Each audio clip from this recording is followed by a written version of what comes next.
Mga kababayan, we request everybody please to put our hands, yung ating kamay po sa dibdib. At ikalagay po ang bandila natin. Manong 30 please. Ayan. Okay, we will start. Everybody please, awitin natin yung pagkira bilang pagpapakita ng paggalang, pagmamahal sa bansang Pilipinas.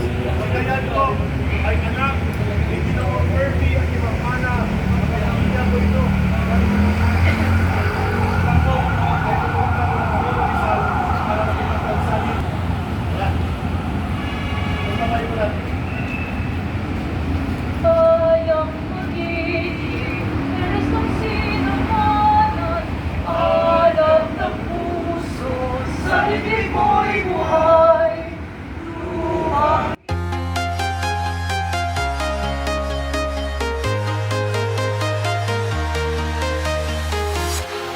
Walking alone, the streets are empty. The only thing I can see is my own silhouette. I'm getting stronger, step by step. The clock is ticking, but there's no time for regrets. I've been flying from town to town, from London to Taiwan. I've been all around the globe trying to protect your soul. We are heroes tonight. We will fly above the sky. We are heroes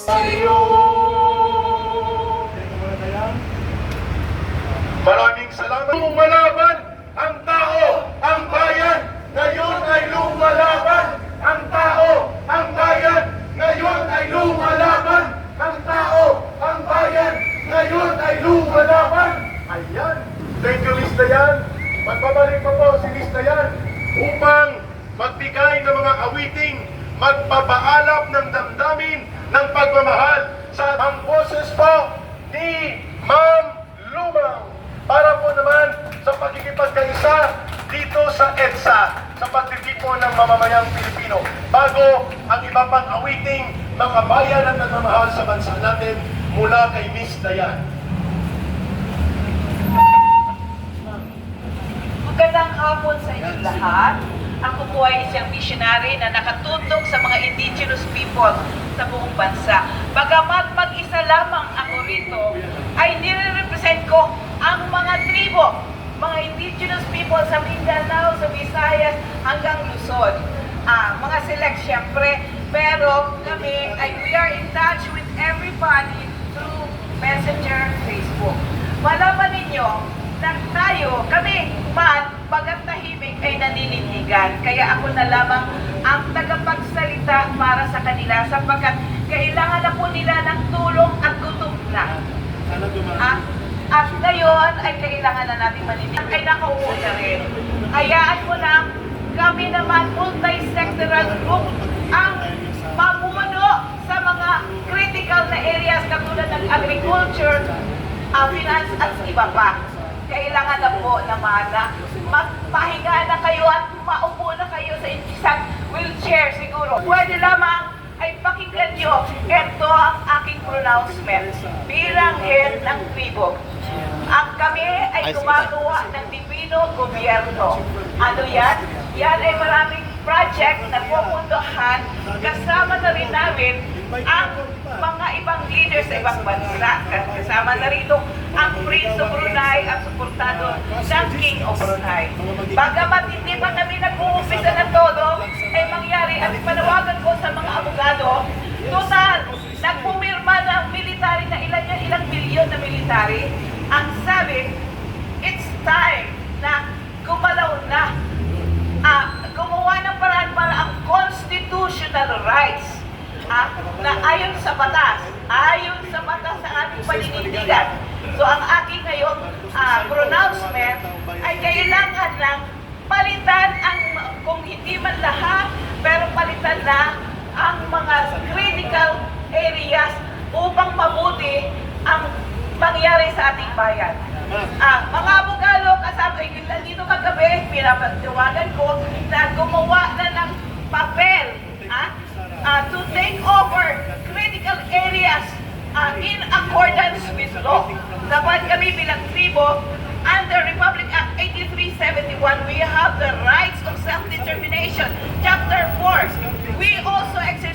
right of self-governance, kasama na rin dito ang international law, which is the guarantee of self-development. Kaya kami ay maninindigan, kasama ang Agribong Maharlika all over the country, at mauna na siguro yung malapit dito, yung Rizal, halimbawa, ay kami ay gumagawa na ng paraan, tahimik na, mag-organisa na.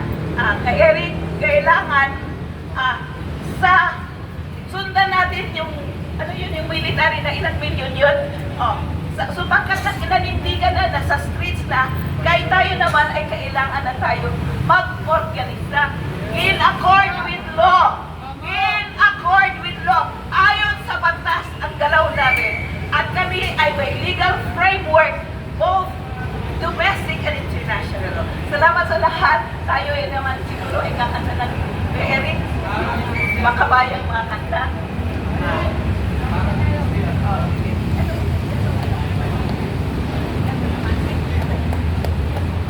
Okay?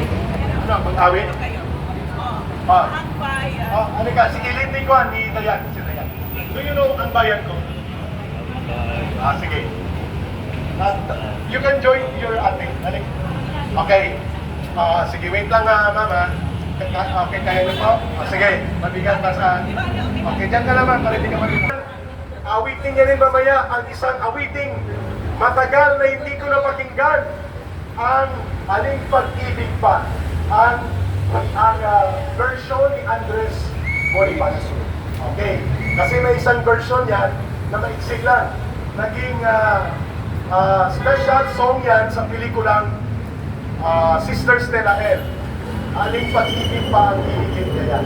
Ang aawitin mamaya ni Dayan ay yung tula na ginawa ni Cap Andres Bonifacio.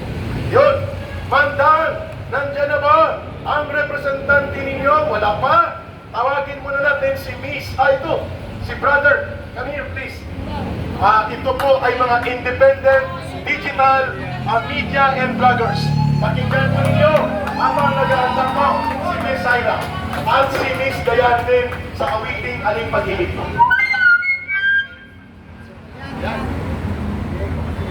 So, ayan, babalik ko sa kayo. Yan po, yun yung aming kilala. Magandang gabi po sa ating lahat at maraming salamat po sa ating mga kapwa-kababayan na matatapang at matyaga na pupunta rito kahit hindi masama yung panahon. So may mga kasama pa tayo na galing sa... galing pa sa... Ayan, so malalayo may mga nasa Cavite pa, Las Piñas na dumating. Hindi na mamakas na rin po tayo dahil nagdalawang aras na tayo at kagabi o sigaw din po tayo. Pero alam naman natin kung bakit tayo nandito mga kababayan po natin. Ito po ay para panindigan po natin yung ating pinaglalaban na dapat isigil na ng Marcos administration at ang sapuatan dyan sa House of Representatives. Itong kadramahan po nila sa investigation.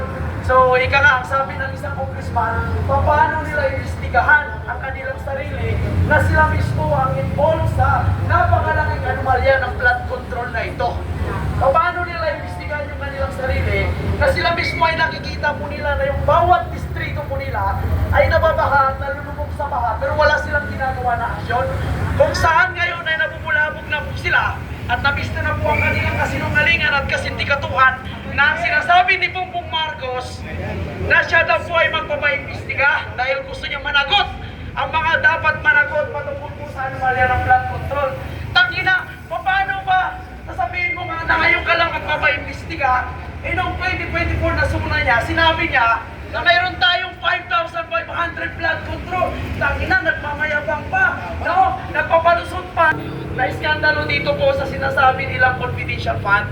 Ang sinasabi nila dapat sumagot, dapat sumagot. Tangina, nasabi ko, sumasagot po siya.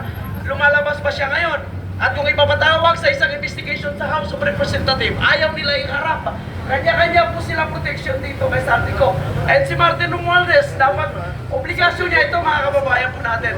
Bilang siyang namumuno dito sa House of Representatives, dapat siya ang namumuna na magpapaliwanag sa mga insertion.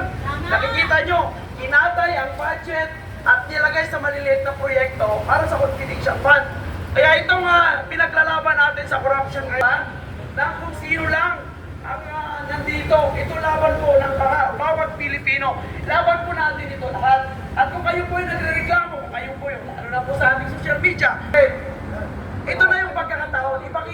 natin yung tapang natin. Wag lang po sa social media. Kailangan natin yung warm bodies.